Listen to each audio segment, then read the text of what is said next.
اما یک شیعه به نظرم در ابتدا شیعیان جهان رو بیدار شوید خیلی بهتره براش. شیعیان جهان بیدار شوید، بعد از اون شیعه و تصحیح، بعد از اون این کتاب یا کتاب برقعی یا قلمداران، همه اینا مهمه.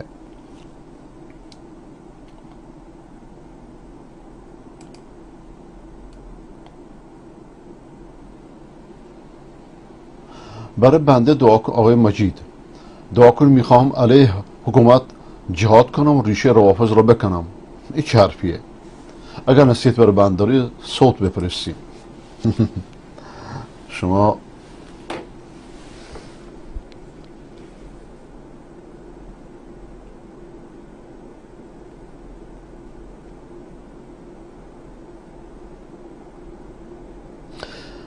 بهترین جهادتون برای علیه حکومت اینه که دست به اسلحه نبرید. آقای مجید هدایت شده، بهترین جهادتون برای علیه حکومت اینه که روشنگری کنید، مردم از شرک نجات بدید. خداوند به پیامبر میفرماید که جاهدهم به جهادا کبیرا، با این قرآن بزرگترین جهاد انجام بده. جهاد امروز جهاد رسانه‌ای است، جهاد تبلیغاتی است، جهاد رسانه‌های جمعی است، جهاد افکاره. این خیلی مؤثرتر از جهاد اسلحه است. اگرچه اسلحه در وقت خودش مهمه، لیکن اصل این جهاده. اسلحه برای نشر حقیقته، نه برای تفاول قدرت.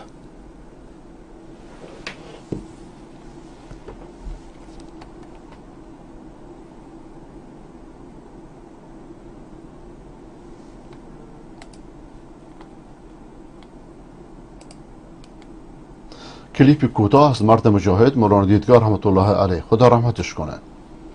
آدم با جرأت و جسوری بود. وقتی محمد رسول الله پشتیبانه، ما هم از هیچ چیز نمیترسیم. ما غلام رسول اللهیم، ما امت رسول اللهیم، ما شاگردان مکتب ابوبکر و عمریم، ما شاگردان مکتب توحیدیم. مکتب توحید یعنی تنها خدا، غیر از خدا. خیلی مختصر بود، خدا رحمتش کنه.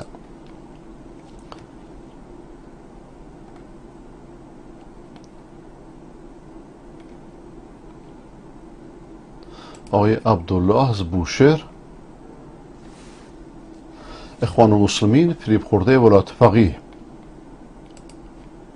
به قدرت رسیدن خمینی برابر بود با تلاش تنها دولت شیعه دنیا برای جا دادن خود در دنیای اسلام. شروع این یارگیری با شعار تقریب مذاهب آغاز شد. این حنا از ابتدا برای اکثر بزرگان جهان اسلام رنگی نداشت. حركة منحرفة زائفة كالحركة الخمينية فاسدة العقيدة والمنهج سلبية. خب این مولانا ابوالحسن ندویه. به اسم ایشون آقای مولوی قاسم طریق بازی رو در مسجد مکه راه انداخته. و آیا همین حرفایی که مولانا قاسم میزنه استادش ابوالحسن ندوی میزنه، البته من نمیدونم استادش هست یا مستقیم یا نه، چون ایشون در پاکستان درس خونده، این حرفا رو میتونه در زاهدان حتی یواشکی بزنه، حتی یواشکی بین طلابش، همچنان که یواشکی طریق بازی رو راه انداخته، خودش همراه با مولوی عبدالحمید. بله. در این میان گروه های مثل اخوان المسلمین فریب ولایت فقیه رو خوردن. تصویر خمینی عکس جلد مجله اخوان شد و ولایت فقیه اولین هم پیمانش رو یافت. این آقا کمال حلباویه که این سخنگوی سابق اخوانه که بعدا بیرونش کردن، یک سناگوی ظاهر و باطن رژیم شده، رژیم ایران در پیری و معرکه گیری. البته حمایت اخوان المسلمین از ولایت فقیه به قبل از انقلاب بهمن برمیگشته. بله این عکس رو من خیلی ازش متاسفم. اینو به عربی مقاله هم نوشتم. چطور شخصیتی مثل سید قطب که زبانش و قلمش راجع به هیچی ساکت نمیشه، فریب شیعیان رو خورده، فریب نواب صفوی مجرم و غالی رو خورده.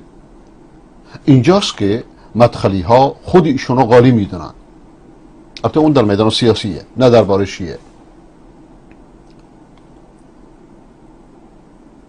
اگر اون موقع براشون بگیم عذری داشته باشند که شناخته نبودن، که مثلا این تصویر حداقل مالش 50-60 سال پیشه، این نواب صفوی همون جانوری است که همون قاتل و مجرمی است که احمد کسروی را در داخل زندان به خاطر کتاب‌هایی که بر علیه تشیع نوشته بود ترور کرد. و سران اخوان المسلمین از این حمایت با افتخار یاد میکنن. بله، ایشون آقای یوسف ندای که در جزیره بارها از خمینی تمجید کرده، بنده مقاله بر ردش نوشتم، توجه میکنید. وقبل هناك يشجعه ويدعمه، ثم عندما ذهب إلى إيران فكون ورد، وفعلا الورد هذا تكون، احنا كوناه. این گروه ها حتی بعد از فوت خمینی سالانه با رهبران حکومت ولایت فقیه جلسات علنی و گاهن سری برگزار میکردن. جمهوریه الاسلامیه فی ایران بفضل الله تعالی. این آقا هنوز میره ایران، میاد، مقیم لندنه، لیکن سخنگوی سابقشونه. و ثم بفضل قياداتها الإمام الخميني رحمة الله تعالى عليه والسيد القائد الخامنائي حفظه الله وهم نموذج. اینا چی میخوان؟ اینا همین سناگویی ها رو میخوان دیگه. دین فروشی همینه. چرا من میگم دین فروشان در هر طایفه ای هستن؟ چرا من در کنفرانس ایران گفتم که بنا به حدیثی که امام فریابی نقل میکنه که از علامت های قیامت اینه که امور هر طایفه به دست منافقانش باشه، و در همونجا رئیس اطلاعات میکروفون از دستم گرفتم، بفرمایید بگیرید. علتش اینه که میبینید.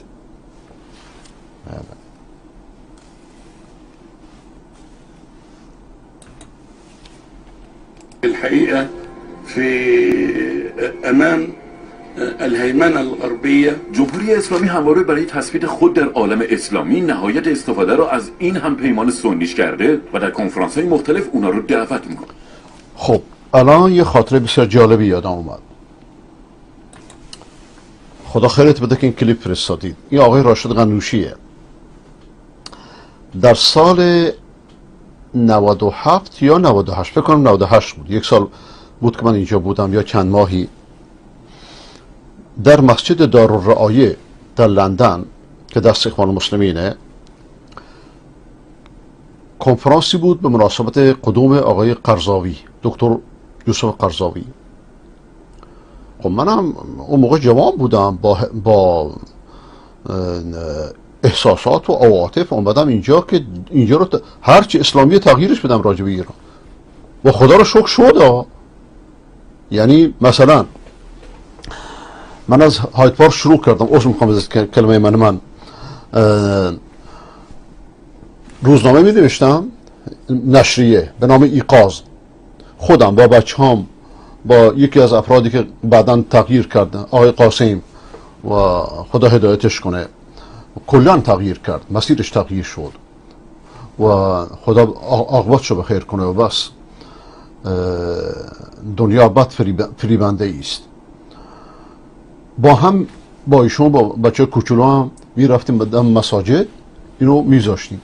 بعضی از مساجد نمیذاشتن، مساجد سنی ها. آقا بعدن یکی از رهبران حزب تحریر به من گفت که شیخ عمر بکری گفت که آقا من به وسیله این نشریه شما هدایت شدم. گفتم چطور؟ گفت این نشریه شما رو من تو مساجد میدیدم، میبردم میخوندمش.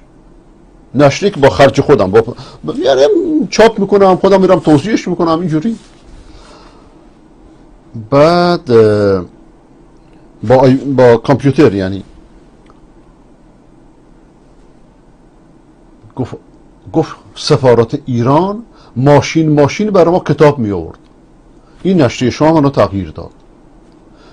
گفت من دو چیزو ممنون شمام.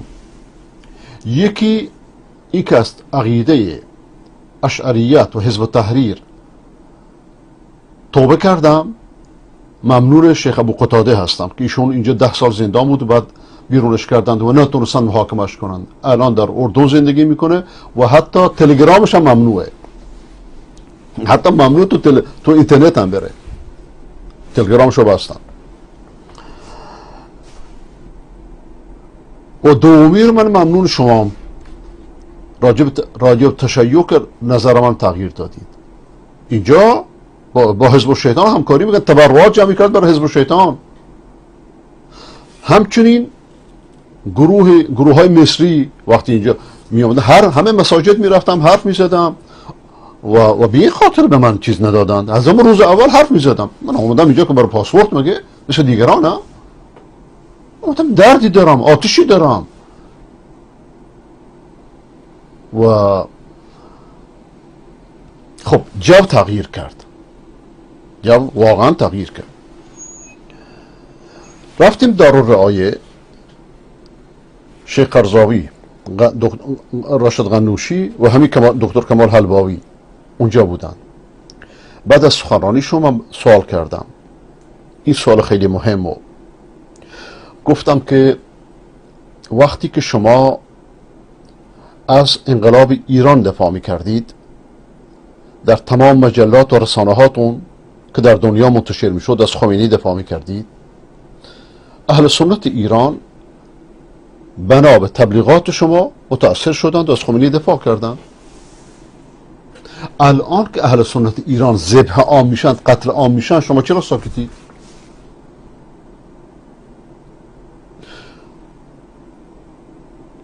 شیخ قرضاوی شروع کرد به فکر کردن چه جوابی بدم. غنوشی هم همچنین. البته بعداً سالها بعد که دکتر قرضاوی در اون موقع هم در برنامه داشت در الجزیره، یه دفعه بهش زنگ زدم، گفت انت عايز ای، شما چه میخواهید؟ میخواید جنگ بین شیعه و سنی را میندازیم؟ بعداً همین جنگو خودش راه انداخت. وقتی با قرضاوی ولی سالها گذشته بود، ولی 30 سال گذشته بود، ایران مثل آدامس اخوان و غیر اخوان خورده بود، انداخته بود کنار. وقتی فرا رسیده بود که آب زیر پاشو میلرزید، زمین زیر پاشو میلرزید، چه فایده؟ امام اونه که 500 سال پیش امامت باشه، جلوت باشه، نه یک پشت سرت باشه. چرا ابن تیمیه امامه؟ امروز حرفاش ارزش داره، از زمان خودش عقب نبود. چون از زمان خودش جلو بود مردم شاید اون درکش نمی کردن بعضیا، یا به خاطر دنیا.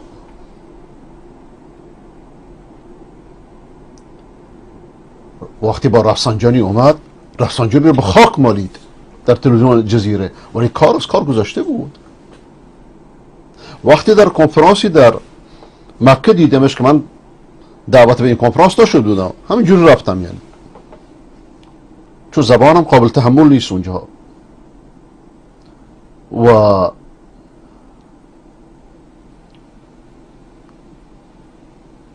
سه روز موندم. روز اول به من میکروفون ندادن، روز دوم به من میکروفون ندادم، خودم معرفی میکنم تو کنفرانس ها. روز سومش رئیس کنفرانس دکتر فرید واسطه مصری بود که روز قبلش من باش آشنا شده بودم.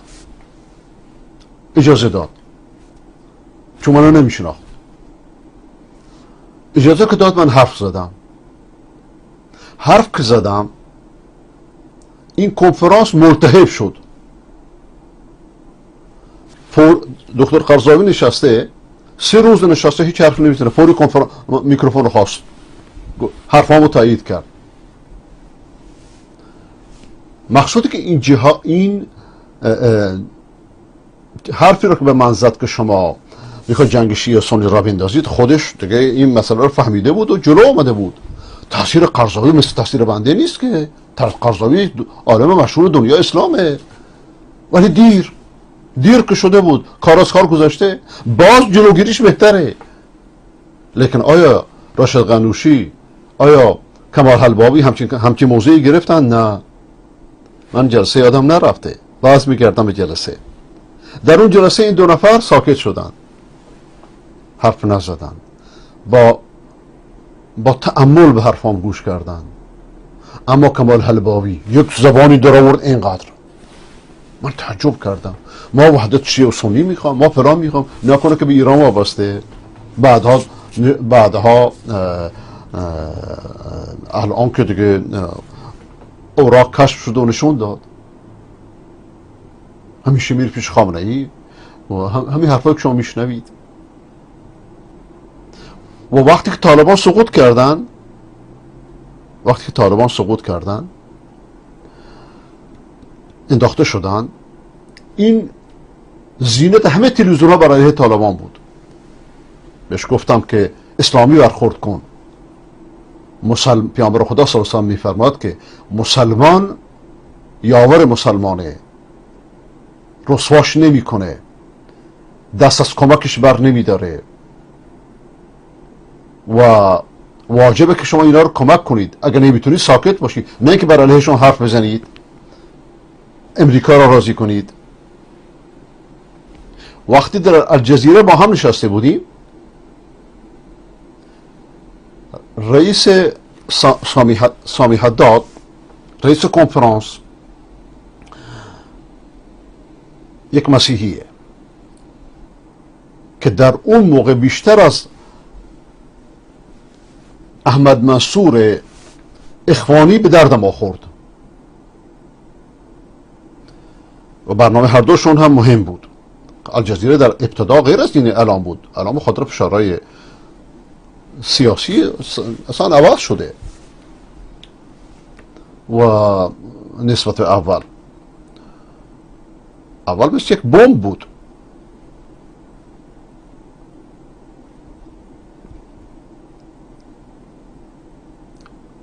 من به حلباوی گفتم ببین ایشونو، بنده و فرید حالیده، یک نویسنده چپ استاد دانشگاه اینجا، گفتم ببین این آقا سوء استفاده نکنه، من شما رو به جهنم نندازه. و تو جلسه که نشستیم، چاپلوسی یک چپ لایی که دین ستیز رو میکنه برای اینکه خودشو به اصطلاح چیز جلوه بده، معتدل جلوه بده. من احترام طبیعتا اینجوری هم، یعنی ریش سفید و تا میتونم احترام میکنم، یعنی عمر کسی بزرگتره، کسی در راه دعوت بوده ولی اونجا اهانت بهش نکردم، لیکن جوابشو میدادم. هم اون هم دکتر فرید حالیده، با وجودی که سامی حداد به من اشاره میکرد که بزن، ولی من اینجوری راضی نمیشم که برادر مسلمانمو بی آبرو کنم. بذار اون حرف میزنه، بذار، یعنی حرفی زد که نسبت من اهانت بود، لیکن اهانت بهش نکردم، بلکه روشم اینطوری نیست. حتی شیعیانی که باشون مناظره میکردم،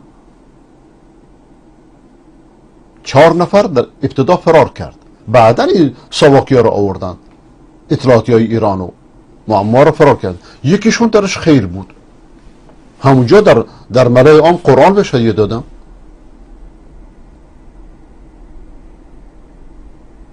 بلکه شما با انسان سر و کار دارید، بلا تشبیه، عذر میخوام، شما که با حیوان سر و کار ندارید. انسان قلب داره، عقل داره، هر کسی به اندازه خودش. چی؟ آخر الدواء الکی، زدن و کوفتن آخرین دواه.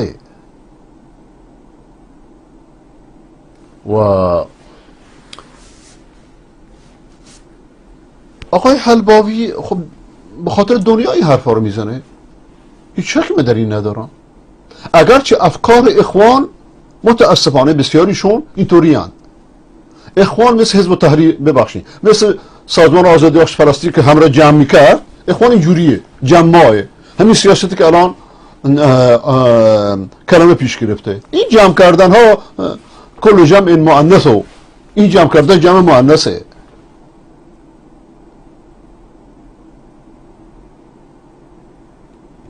و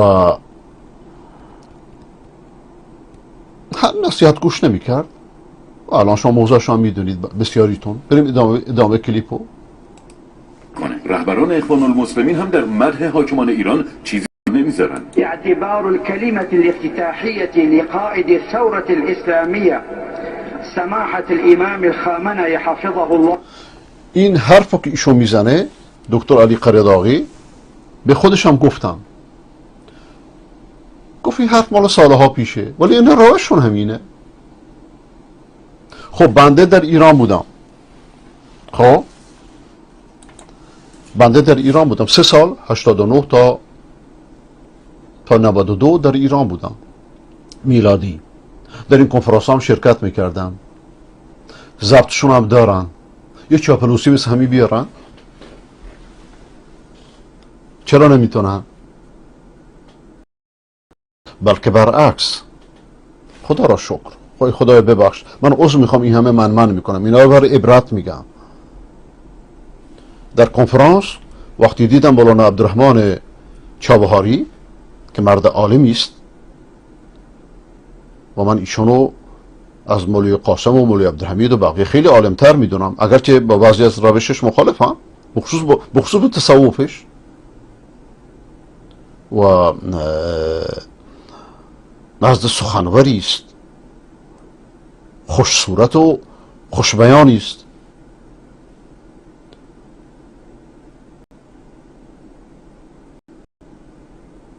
وقتی راجب شیخ الاسلام ابن تیمیه حرف زد، من فهمیدم که این میخواد کنفرانس رو راضی کنه. فوراً از شیخ الاسلام ابن تیمیه دفاع کردم. در کنفرانس گفتم که من آیه قرآنی که خوندم یا ایها الذین آمنوا اتقوا الله و قولوا قولا سدیدا یصلح لكم اعمالکم، ای مؤمنان قول محکم بگویید، قول درست بگویید. 500 نفر عالم اونجا نشسته، کنفرانس ائمه جمعه و جماعات. اگر چنین کردید یصلح لكم اعمالکم، خداوند اعمالتون درست میکنه و یغفر لكم و میبخشدتون.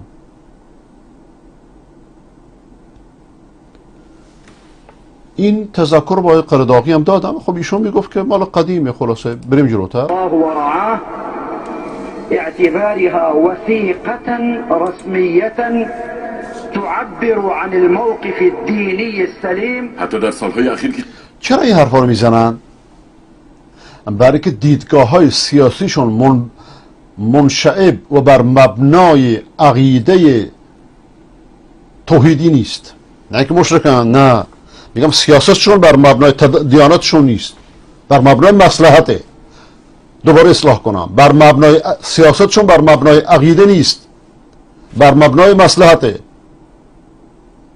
و بسیاری اخوانی که الان در جنوب ایران هم منتشرن همین بازی ها رو دارن در میارن، حتی تحصیل کردگان جامعه اسلامی. جمهوری اسلامی چهره واقعی خودش رو در سوریه و عراق آشکار ساخته و به ماشین کشتار اهل سنت تبدیل شده. اینجا چیزی یادم نره، سید حوا از رهبران اخوان المسلمینه.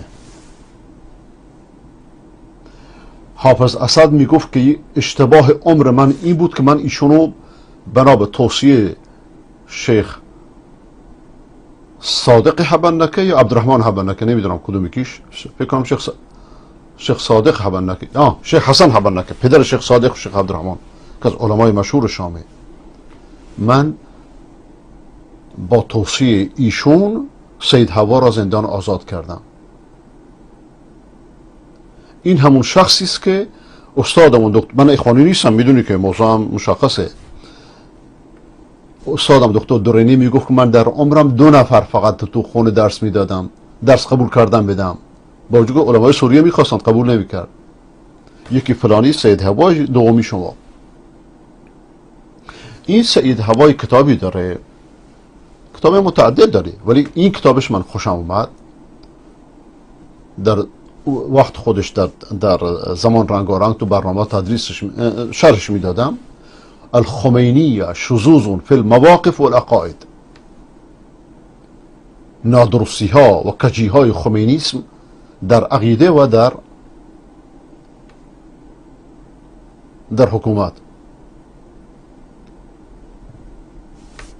في المواقف در سیاست، موضع گیری ها 7 تا دلیل بر کفر خمینی میاره.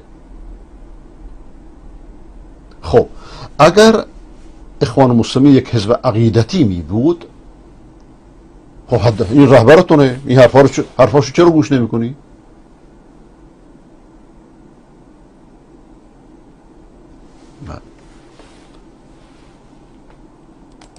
اخوان المسلمین دست از حمایت از جمهوری اسلامی بر نداشته و کشته شدن جلاد اهل سنت قاسم سلیمانی رو تسلیت گفت و اونو شهید نامید. اسماعیل هنیه از رهبران اخوان المسلمین گفت به شهادت رسیدن شهید قاسم سلیمانی خسارت بزرگی برای ما بود. آیا وقت اون نرسیده که اخوان المسلمین راهش رو از مسیر رژیمی که دستش به خون میلیون ها عرب اهل سنت به خالد مشعل که الان با خامنه‌ای بغلن گفتم که اگر ایران به فلسطین برسه به شارون ترحم میکنید. آلوده است جدا کنه. ولی قدرت دلار و پول و مصلحت از قدرت حق و حقیقت برای بعضی ها بیشتره متاسفانه.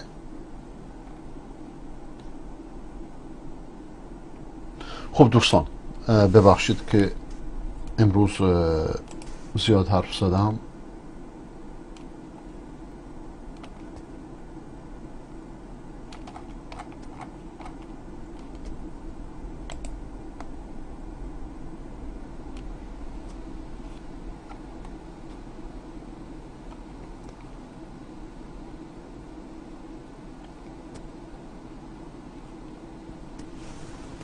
یک کلیپی میخوام بذارم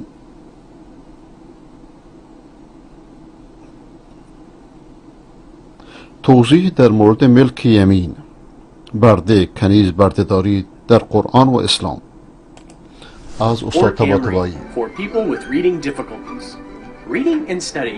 این اگرچه الان وقتش نیست ولی من میذارمش به این خاطر که در میان تحصیل کردگان مدعیان روشنفکری بسیار در این مورد گرد و خاک کردن. همه شما را به خدای بزرگ میسپارم. شب روزتون بخیر هر جا که هستید. و السلام علیکم و رحمت الله و برکاته. برای ما گناهکاران هم دعا بفرمایید.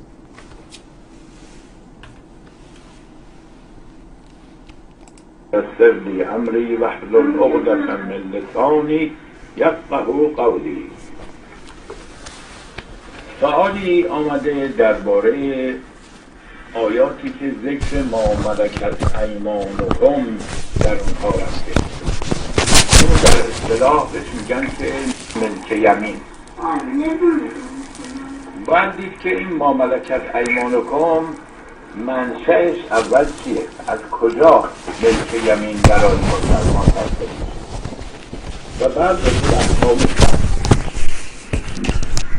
ملک یمین تمام فقهای اسلام متفقند که ملک یمین از اسیر جنگی به دست میاد. یعنی بعد که جنگ بین مسلمان و کافر شد، بعد از اینجا ملک یمین پیدا بشه.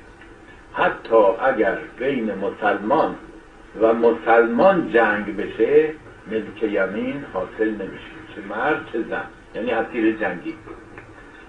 در جنگ حضرت امیر علیه السلام با سپاه طلحه و زبیر که طرفین مسلمان بودن، حضرت فرمود که همه اسرا باید آزاد بشن، اسلحه هاشونم بهشون پس بدین، مگر اسلحه هایی که نشاندار و مال بیت المال بصره بوده، اینا رو باید ازشون بگیرید به بیت المال بصره. اصحاب علی اعتراض کردن بهشون، گفتن که چرا ما نمیتونیم از اینها اسیر بگیریم، از زن، از مرد. حضرت امیر فرمود که خیلی خوب، ام المؤمنین عایشه در این جنگ شرکت کرده، کدومشو حاضرین مادرتون رو مثلا تصرف بکنید این حرف. ای بابا، اگر خمینی و خامنه‌ای و مدعیان تشیع امروزی می بودن افتخار میکردن که لعنت خدا برشون باشه. همه از خجالت سرشون رو پایین انداختن. فرمود این قانون مال جنگ اسلام با کفاره که از اونها اسیر میگیرن، چه مرد چه زن. ملک یمین از اینجا پیدا میشه.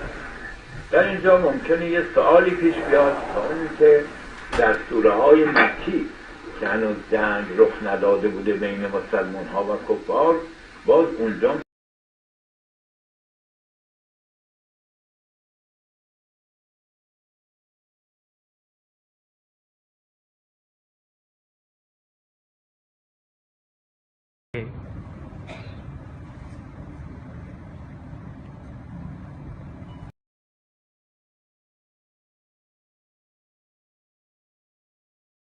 أعوذ بالله من الشيطان الرجيم بسم الله الرحمن الرحیم. آقا بنده با ریش در تهران می رفتم، باور میکنی برای بنده شعار میدادن با لباس بروشی خودم، خوششون می اومد. اونا میدونستن که ما با رژیم مخالفیم.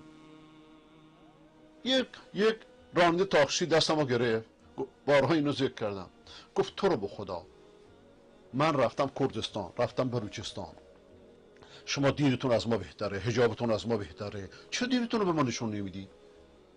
گفتم ما دین رو به شما نشون بدیم میشیم وهابی، باید اعدام بشیم. شروع کردم فلان فلان. گفت والله به خدا دین عربستان از ما بهتره.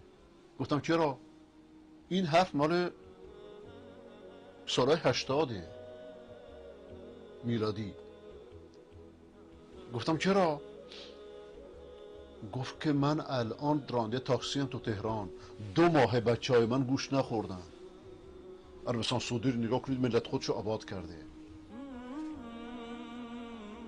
اینه که حرف درمانی میکنند، 400-500 هزار نفر آخوند فلیپکار، سربازان ابلیس و دجال با دروغ درمانی مردم علاج میکنن. نه آقا، پیرانشو چی میفهمن؟ ما مقاومیم، ما در راه حسین فقر میکنیم. آقا رفته تو بلوچستان، خانم ببخشید 2 تا خانم خبرنگار اول انقلاب، آقای مولانا لشکرزئی اون موقع قاضی بود، خدا رحمتش کنه، مرد بزرگواری بود، مرد عاقل و دانایی بود، دوستم بود. بعد از که من از ایران رفتم ایشون رو بازجویی کردم که میخواستم دانشکده ایجاد کنم با همراهی ایشون.